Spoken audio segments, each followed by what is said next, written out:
I stared at the letter in my hand, feeling my blood begin to boil. The audacity, the sheer unmitigated gall of these people was truly something to behold. The Maple Creek Estates Homeowners Association was demanding that I remove my boat from my lake within 48 hours or face a $500 0 cents per day fine. They even threatened to have it towed at my expense. I couldn't help but laugh as I read the condescending language dripping with artificial authority. These pompous bureaucrats had no idea who they were messing with. They had been happily using my family's lake for years without permission, and now they were trying to dictate terms to me on my own property? Oh, this was going to be interesting. Where are you watching this from, by the way? Drop a comment below, because I guarantee you're about to enjoy watching these entitled HOA tyrants get exactly what they deserve in one of the most satisfying takedowns I've ever had the pleasure of executing. My name is Jake Sullivan, and until 6 months ago, I was just another overworked software engineer grinding away in Silicon Valley. I had spent the last decade building a startup that specialized in cybersecurity solutions for financial institutions. It wasn't glamorous work, but it was challenging and paid well. When a major tech conglomerate offered to buy us out for a sum with more zeros than I ever expected to see in my bank account, I decided it was time for a change of pace. I was 40 years old, financially secure, and thoroughly burned out. What I needed was peace and quiet, away from the constant hustle and endless meetings. That's when I remembered the lake house. Sullivan Lake had been in my family for 3 generations. My grandfather, a commercial fisherman turned conservationist, had purchased the 50-acre lake and surrounding land back in the 1950s, when the area was nothing but farmland and forests. He built a modest cabin on the shore and spent his retirement years fishing, writing, and teaching local kids about respecting nature. I still have vivid memories of summers spent at the lake with him, learning to fish and listening to his stories about the old days when the water was so clear you could see 20 feet down to the bottom. He was something of a local legend, known for standing up to a mining company that wanted to devastate the surrounding watershed. "Water is life, Jake," he'd tell me, his voice gruff but gentle, "not just for fish, but for all of us. Never let anyone tell you that profit is more important than protecting what nature gave us." Those words had stayed with me through the years, even as I had pursued my career in technology thousands of miles away.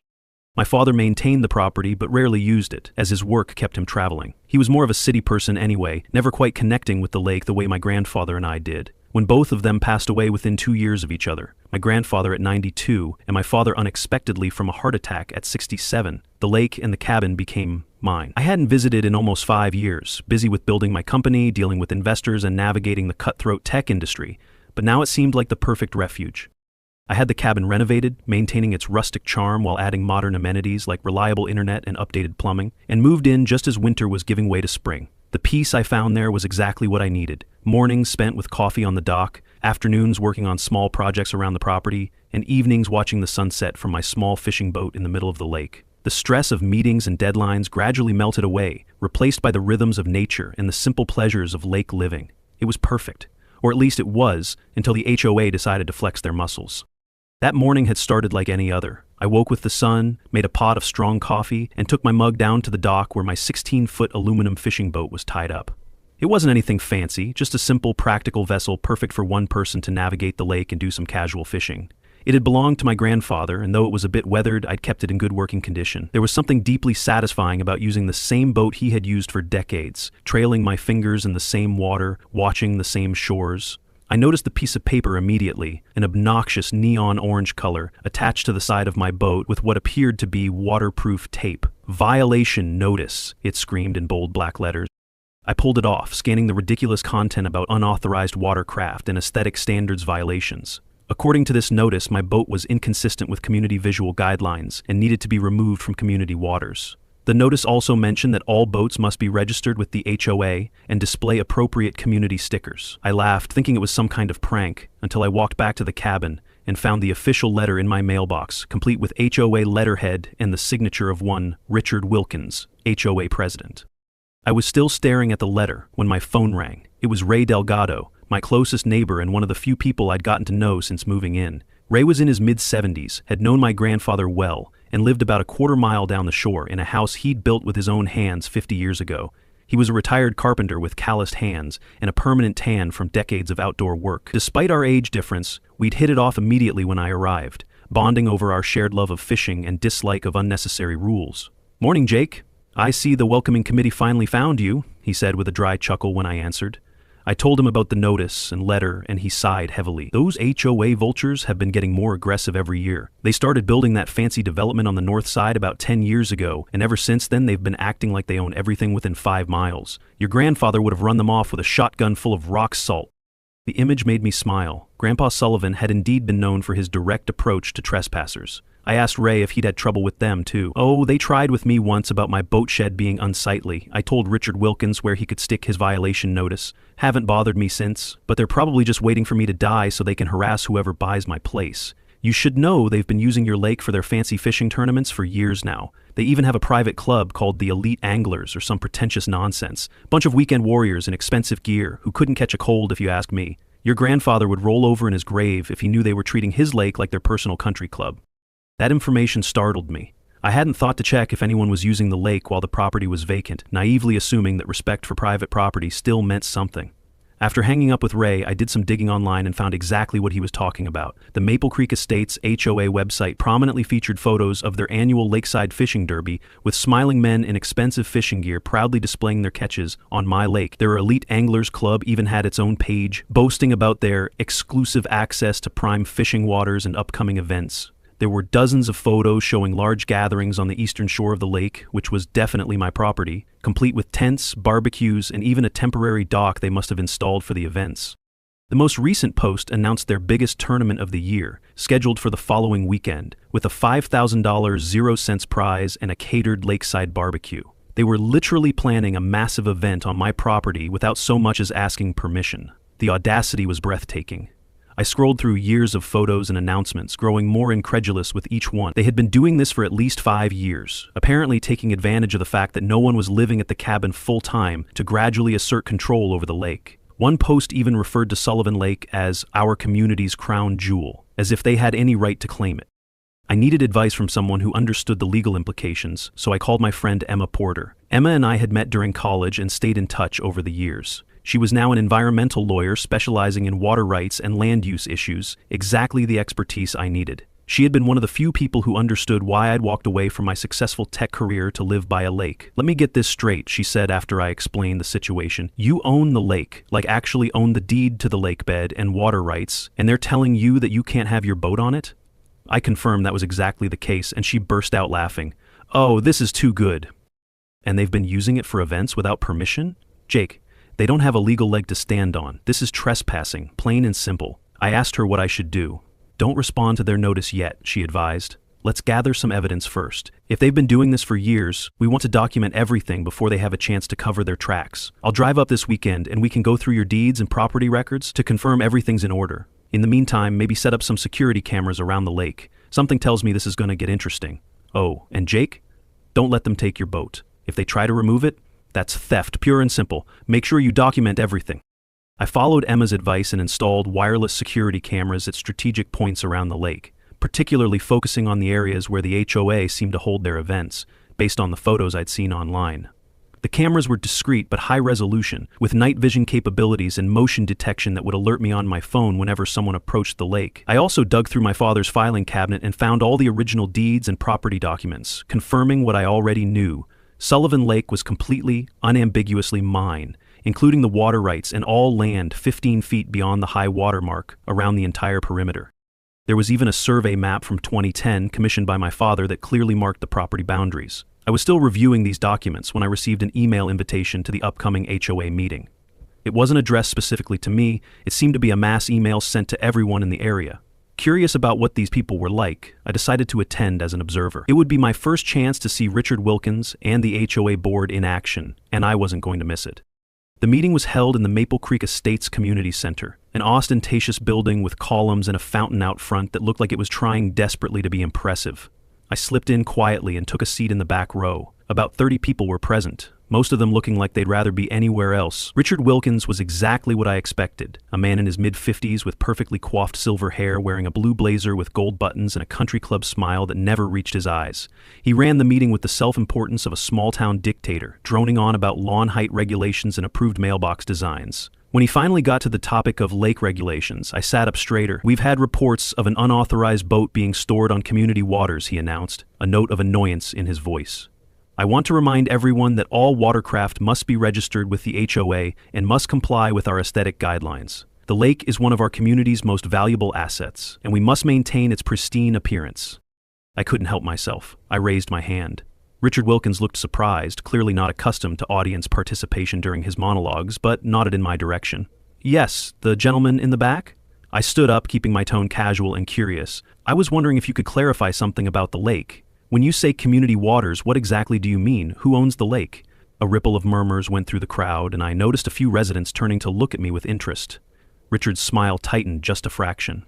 The lake is a community resource under HOA management. It's been that way since the development was established. His tone was dismissive, clearly intending to shut down the conversation, but I wasn't finished. I pressed further.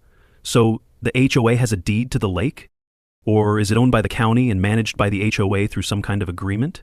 Several residents were now paying close attention, and I saw one older man nodding thoughtfully at my question. Richard was getting visibly uncomfortable, his knuckles whitening as he gripped the edges of the podium.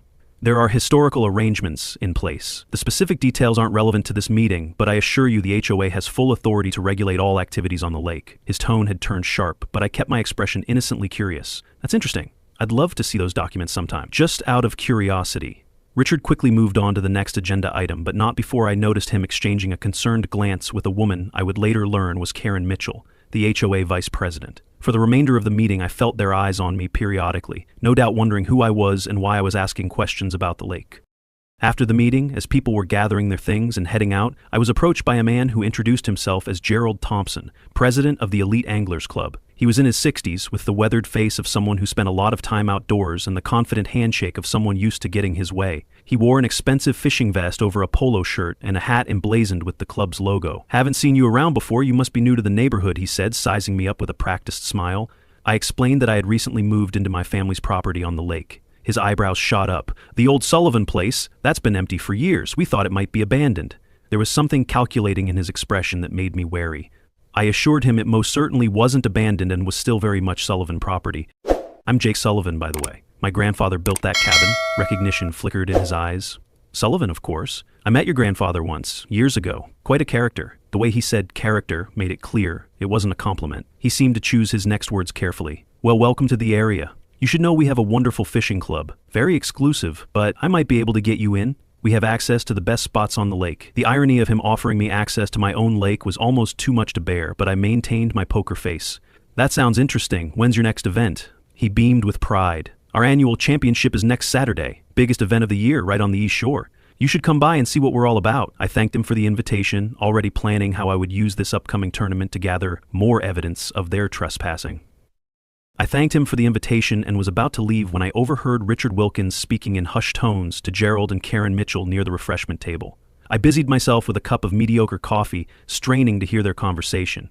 I couldn't hear everything, but the phrases "accelerate the timeline" and "deal with the Sullivan situation before it's too late" definitely reached my ears. Karen glanced in my direction and they lowered their voices further, moving away from the table. Whatever they were planning, it clearly involved my property, and they were concerned about my unexpected appearance. As I walked to my car, I decided to call Emma again and update her on what I'd learned. "They're definitely hiding something," she agreed. "The fact that Wilkins wouldn't directly answer your question about ownership is telling, and this timeline they mentioned, that sounds like they have some kind of development plan in the works. Let's go through those documents of yours tomorrow when I arrive." I was about to drive home when I noticed a sleek BMW pulling up beside me in the parking lot. The window rolled down to reveal Richard Wilkins himself. "Mr. Sullivan, isn't it?" I realized we weren't properly introduced. "I'm Richard Wilkins, president of the Maple Creek Estates HOA. His smile was all teeth and no warmth. "I understand you've recently moved into the old cabin on the lake. We should have a chat about bringing it up to community standards." I matched his fake smile with one of my own. "I wasn't aware that my property fell under your HOA jurisdiction, Mr. Wilkins." His smile didn't falter, but something flashed in his eyes. Irritation, perhaps, or concern. "All properties in this area are part of our community vision, Mr. Sullivan. We pride ourselves on maintaining certain standards. Your boat, for instance, is somewhat rustic for our tastes." He practically spat the word rustic, as if my grandfather's well-maintained fishing boat was somehow offensive. I decided to play dumb a little longer. "Is that right? And what authority does the HOA have over boats on the lake?" Richard's smile tightened further. "As I mentioned in the meeting, the lake is under HOA management. It has been for years." He waved his hand dismissively, as if this should settle the matter. I nodded thoughtfully. That's fascinating, because according to my family's deed, Sullivan Lake is private property owned by the Sullivan family since 1953. Has something changed that I'm not aware of? For just a moment, Richard's mask slipped, and I saw a flash of genuine concern before he recovered. There seemed to be some misunderstandings about historical arrangements. Perhaps we should have our lawyers discuss this directly. In the meantime, I hope you'll comply with our request regarding your boat. It would be a shame to start our relationship on the wrong foot. The threat was thinly veiled but unmistakable. I just smiled and told him I'd take his concerns under advisement. As he drove away, I had the distinct feeling that the battle lines had just been drawn. When I got home, I discovered that Richard Wilkins hadn't wasted any time. My boat was gone from the dock, with nothing but a property violation notice left in its place. The notice stated that the boat had been impounded for non-compliance with community standards and could be reclaimed after paying a $750.00 fine and signing a compliance agreement. The document specified that the boat would be considered abandoned and sold at auction if not claimed within 30 days. I was livid, pacing the dock and fighting the urge to drive straight back to Wilkins' office and confront him. Instead, I took several deep breaths and remembered what my grandfather always said. When you're angry, that's when you need to slow down and think clearer than ever. This wasn't just about a boat anymore, it was about standing up to bullies who had been taking advantage of my family's property for years. I called the local sheriff's office to report the theft, only to be told that this was considered a civil matter between me and the HOA. The deputy I spoke with seemed uncomfortable, mentioning that these HOA disputes can get complicated, and suggesting I try to work things out directly with the association. His reluctance to get involved made me wonder if the HOA had friends in the sheriff's department, or if they had simply convinced local law enforcement that they had authority they didn't actually possess. By the time Emma arrived the next morning, I had moved from anger to cold, calculated determination. We spent the day going through all my documents, spreading them out on the cabin's large dining table. Emma's legal expertise was invaluable as we confirmed beyond any doubt that I had clear title to the lake and surrounding property. These deeds are ironclad, she said, studying the legal language. Your grandfather was thorough in establishing the property boundaries, and your father's survey reinforces it. Emma also discovered something interesting in the county records she had pulled before driving up. The original Maple Creek Estates development plans explicitly acknowledged that Sullivan Lake was private property and not part of the development. They've been lying to their own residents, Emma said, tapping the document with her finger. Based on these records, they never had any right to regulate lake usage or access. They've basically been trespassing all these years. We also reviewed the security camera footage I'd set up, which had already captured several residents launching boats from what they clearly thought was HOA property, but was actually my land. This is great evidence, Emma said. Now we need to figure out what their endgame is. There's something bigger happening here than just harassing you about your boat. From what you overheard about accelerating the timeline, they seem to be working towards something specific. Our answer came later that afternoon when Ray Delgado stopped by with an interesting piece of information. My niece works for the county planning department, he said. She called me this morning because she saw a preliminary application come across her desk. Maple Creek Estates is seeking approval for a major expansion, a luxury lakeside resort with condos, a marina, and a golf course. Guess which lake they're planning to build it on? The pieces started falling into place. Richard Wilkins and his cronies weren't just being petty tyrants. They were setting up for a multi-million-dollar development project on land they didn't own. They had probably been planning this for years, gradually establishing the fiction that the HOA controlled the lake, likely assuming that the Sullivan family had either forgotten about the property or would be willing to sell. My unexpected return and questions about ownership had thrown a massive wrench in their plans. Emma and I began formulating our strategy that evening, sitting at the kitchen table with takeout from the local diner. We could go nuclear right away, she said, twirling a fork in her pasta. Send a cease and desist, file trespassing charges against the HOA, and demand the immediate return of your boat, but that might be showing our hand too early. I agreed, sipping my beer thoughtfully. I want to know more about what they're planning and who else is involved. Let's hold off on direct confrontation for now. Instead, we decided on a more subtle approach. Emma drafted a letter to the HOA board requesting copies of all documents pertaining to lake ownership and management, as well as information about the Elite Anglers Club's usage of the lake. The letter was carefully worded to sound like a reasonable request for information rather than a challenge to their authority. This will put them on notice that someone is asking questions, but it doesn't reveal that we know about the development plans, Emma explained. We also decided to let the upcoming fishing tournament proceed as planned, with security cameras recording everything. The more evidence we had of them using my property without permission, the stronger our position would be when we finally dropped the hammer. In the meantime, I received a formal letter from Steve Barnes, the HOA's attorney, reiterating the demand to comply with HOA regulations and threatening legal action if I continued to interfere with community operations. The letter was full of vague references to historical precedent and established community standards, but conspicuously lacked any specific citation of legal authority over my property. Emma helped me draft a response that acknowledged receipt of their letter but committed to nothing, buying us more time. "This is actually helpful," she said as we finalized the wording. "It shows they're getting nervous but don't have any real legal basis for their claims. If they had actual documentation supporting their position, their lawyer would have cited it specifically." I also reached out to Sarah Lynn, a reporter with the local newspaper who Ray mentioned had done stories on HOA overreach in the past. We met for coffee at a small cafe in town, far enough from Maple Creek Estates to avoid being seen by any HOA members. Sarah was in her mid-30s with sharp eyes and the kind of focused attention that good journalists have, listening intently as I shared some of what was happening, being careful not to reveal our full strategy. "So they've been using your lake for years without permission, and now they're trying to stop you from using your own boat on it," she summarized. "That's classic HOA overreach, but there seems to be more to this story." Sarah was immediately interested, especially when I mentioned the resort development plans. "I've been hearing rumors about a big project, but no one would go on record," she said, scribbling notes. "If they're planning to build on private property without the owner's consent, that's a major story." I asked her to hold off on publishing anything just yet, but to keep her ear to the ground about the development plans and the investors behind them. The day before the fishing tournament, Richard Wilkins appeared at my door, unannounced. I had just finished my morning coffee and was reviewing some of the security camera footage when the doorbell rang. His demeanor was different this time, less arrogant, more conciliatory. He ditched the blazer for a more casual, button-down shirt, probably trying to appear more approachable. "Mr. Sullivan, I think we got off on the wrong foot," he said, with that same practiced smile. "I understand you're concerned about your boat. I'm sure we can work something out." I invited him in, curious to hear what he had to say. He made a show of admiring the renovated cabin, commenting on the rustic charm with barely concealed condescension. "The HOA is willing to make an exception for your boat," he continued, settling into my living room sofa. "You can keep it on the lake, no problem. All we ask is that you sign this simple agreement acknowledging the HOA's management role regarding lake activities." He handed me a document that essentially asked me to recognize the HOA's authority over Sullivan Lake in exchange for being allowed to keep my boat there. It was so transparently self-serving that I almost laughed in his face. Instead, I asked innocently, "And what about the fishing tournament tomorrow? Would that be covered under this agreement too?"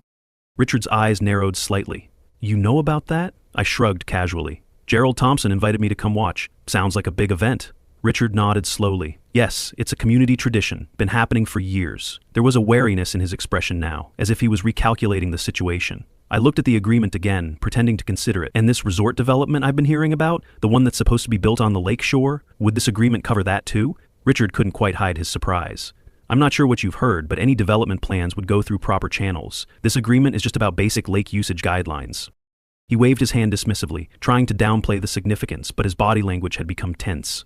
I handed the document back to him. "I'll need to have my lawyer review this. She's been quite interested in the lake's legal status."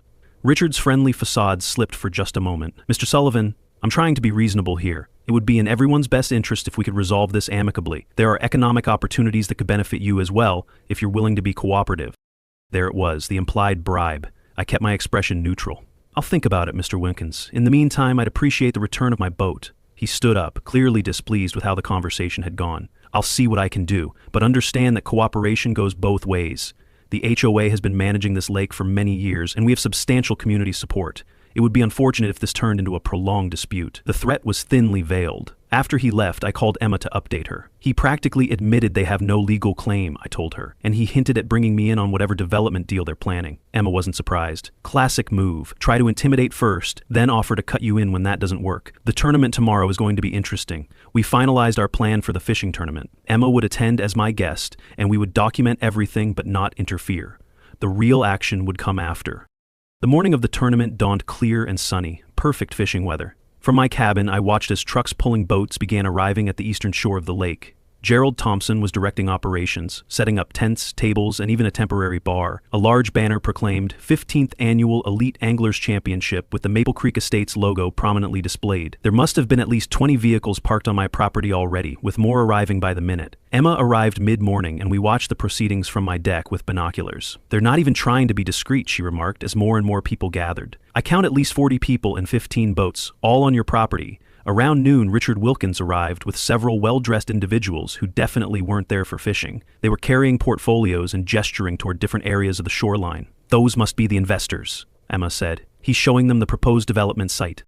We grabbed our cameras with telephoto lenses and moved closer, staying hidden among the trees on my property. We could now hear snippets of Richard's pitch to the investors. Prime lakefront location, exclusive access, already control the entire waterfront, just need to finalize a few details. He was showing them glossy brochures with renderings of what looked like a massive resort complex. One of the investors, a woman in an expensive suit, asked about existing property owners. Richard's answer was revealing. Minimal issues. Most of the shoreline is undeveloped. There's one holdout we're in negotiations with, but that should be resolved soon. We've effectively managed the lake for years. Establishing formal control is just a formality at this point. He was completely misrepresenting the situation, acting as if he had authority he didn't possess, and implying that I was almost on board with their plans. The group moved on, studying what appeared to be preliminary architectural renderings. Satisfied we had enough evidence, Emma and I retreated to finalize our plan. It was time to end this charade. While the fishing tournament was in full swing, with boats scattered across the lake and a large crowd enjoying the barbecue on shore, we put our plan into action. First, Emma filed an emergency injunction with the county court, using our evidence to establish clear ownership of the lake and immediate threat of harm through unauthorized use. The judge, reviewing the overwhelming evidence of my ownership and the HOA's trespassing, granted the injunction immediately. With that legal protection in place, I hired a local security company to post private property no trespassing signs around the entire lake perimeter, focusing particularly on the tournament area. Then, with a sheriff's deputy accompanying us to keep the peace, Emma and I approached the gathering. The deputy called for attention and suddenly all eyes were on us as he announced that this assembly was taking place on private property without the owner's permission, and everyone was being asked to vacate immediately. The reaction was immediate and chaotic. Gerald Thompson rushed over, face red with anger and confusion. "What the hell is this? We've been holding this tournament for 15 years. Emma stepped forward, cool and professional. "Mr. Thompson, Sullivan Lake is private property owned by Mr. Sullivan. The HOA has never had legal authority to grant access or permission for events on this lake. We have an injunction from Judge Harmon confirming this fact and ordering all unauthorized persons to vacate the premises immediately." She held up the court document, which seemed to carry more weight than our verbal assertions. Richard Wilkins pushed through the crowd, his investors watching with concern from the sidelines. "This is ridiculous. The lake has been under HOA management for decades," he was practically shouting, his carefully cultivated composure completely gone.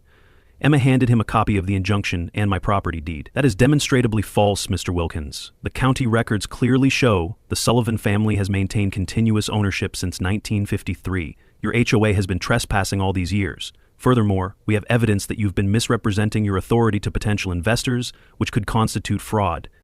The crowd of anglers and spectators began murmuring among themselves, many looking confused and upset. One man stepped forward, identifying himself as a Maple Creek Estates resident. "We were told our HOA fees included lake maintenance and access rights. Are you saying we've been lied to?"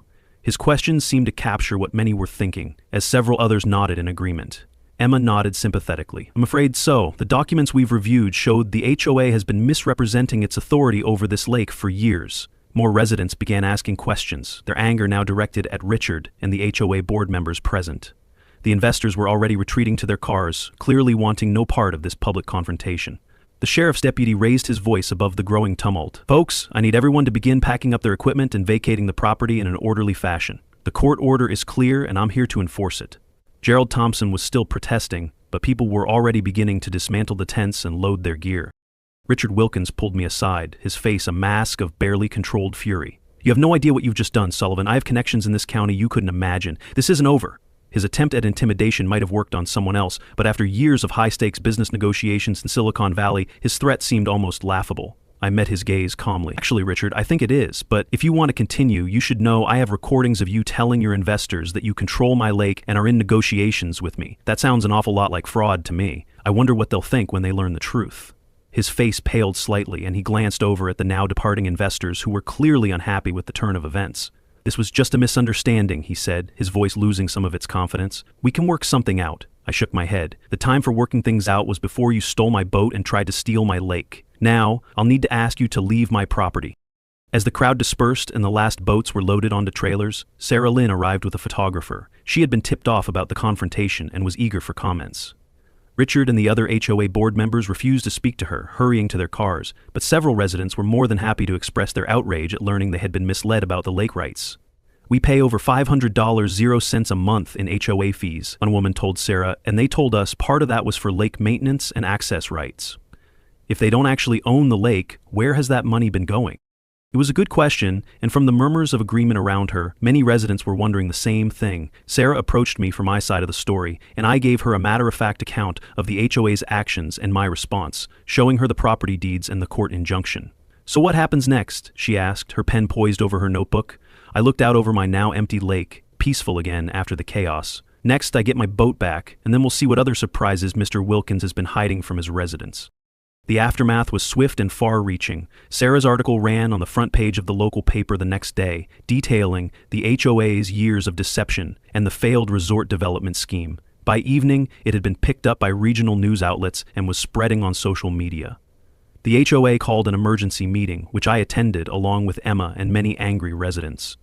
Richard Wilkins was conspicuously absent, with Karen Mitchell attempting to manage the hostile crowd. The residents demanded to know what other lies they had been told and where their HOA fees had really been going. Emma and I watched quietly from the back as the HOA board crumbled under the pressure, with multiple members resigning on the spot. I finally stood up and addressed the gathering. I don't have a problem with Maple Creek Estates residents enjoying the lake for recreation. My issue was with the HOA leadership claiming authority they didn't have and planning to develop my property without my consent. Perhaps we can work out a new arrangement that respects property rights while allowing responsible community access. My statement calmed some of the tension in the room, and several residents approached me afterward to apologize for the situation and express interest in finding a fair solution. One older gentleman shook my hand firmly. "Your grandfather would be proud," he said. "He always let the local kids fish from his shore, you know. Never turned anyone away who respected the lake." I hadn't known that, and the comment touched me deeply. Meanwhile, Emma's legal work was bearing additional fruit. Based on the documentation we had gathered and the public outcry following Sarah's article, the county launched an investigation into the HOA's finances. They were particularly interested in where the money collected for lake maintenance had actually gone over the years. Additionally, Richard Wilkins' development partners filed a lawsuit against him for misrepresentation after learning he had been negotiating to sell them access to property he didn't own. My boat was returned the following day, with a grudging apology from the HOA's new acting president, who had been elected hastily after the mass resignations. The local sheriff's office, embarrassed by their earlier dismissal of my complaint, assigned a deputy to patrol the lake regularly to prevent further trespassing until a more permanent solution could be established. 2 weeks later, Sarah Lynn called with an update that brought everything full circle. "You're not going to believe this," she said, excitement evident in her voice. "I did some digging into Richard Wilkins' background. He's not even a real estate broker like he claimed. He had his license revoked in Florida 5 years ago for similar schemes, misrepresenting property boundaries and selling access rights he didn't own. He changed his name slightly and moved here to start fresh." She explained that in Florida he had operated under the name Richard Williams and had been involved in several sketchy development deals before being caught. He barely avoided criminal charges in Florida by settling with the victims, but it looks like his luck has run out here. I've shared all this with the county prosecutor. It explains so much about his confidence in the scheme and his panic when challenged. The county prosecutor was now reviewing the evidence for possible criminal charges of fraud and misappropriation of HOA funds. Richard Wilkins had disappeared, reportedly leaving town in the middle of the night as the walls closed in around him. Karen Mitchell, when confronted with this information, claimed she had no idea about his background, but emails recovered during the investigation suggested otherwise. Over the next few months, I worked with the remaining HOA board members and residents to establish a new relationship with the community. The new board was led by the older gentleman who had mentioned my grandfather, a retired judge named Michael Davis, who had moved to Maple Creek Estates for a peaceful retirement, only to find himself thrust into a leadership role. He was honest and straightforward, qualities sorely lacking in the previous administration. Together, we created the Sullivan Lake Conservation Trust, a non-profit organization that would manage controlled public access to parts of the lake while preserving the natural environment my grandfather had fought to protect. Residents could purchase reasonable annual access permits, with the funds going toward lake maintenance and conservation efforts. "This is how it should have been done from the beginning," Judge Davis said during one of our planning meetings. "Honest, transparent, and respectful of property rights."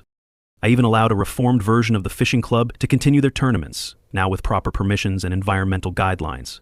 Gone were the exclusive membership requirements and exorbitant fees. The new Sullivan Lake Anglers was open to anyone who respected the lake and followed the conservation rules we established. Gerald Thompson, unsurprisingly, wanted nothing to do with the new arrangement and moved away shortly after the scandal broke.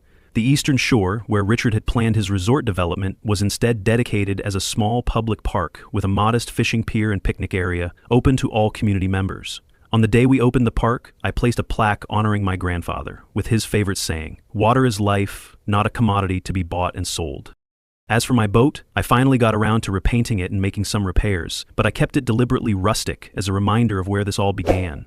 On quiet mornings, I still take it out to the middle of the lake with a fishing rod and a cup of coffee, just as my grandfather did. Sometimes Ray Delgado joins me, sharing stories about the old days and how my grandfather would have handled the HOA situation, usually involving more colorful language and less legal finesse than my approach. Emma stopped by regularly, proud of what we accomplished together and keeping an eye out for any new threats to the lake's tranquility.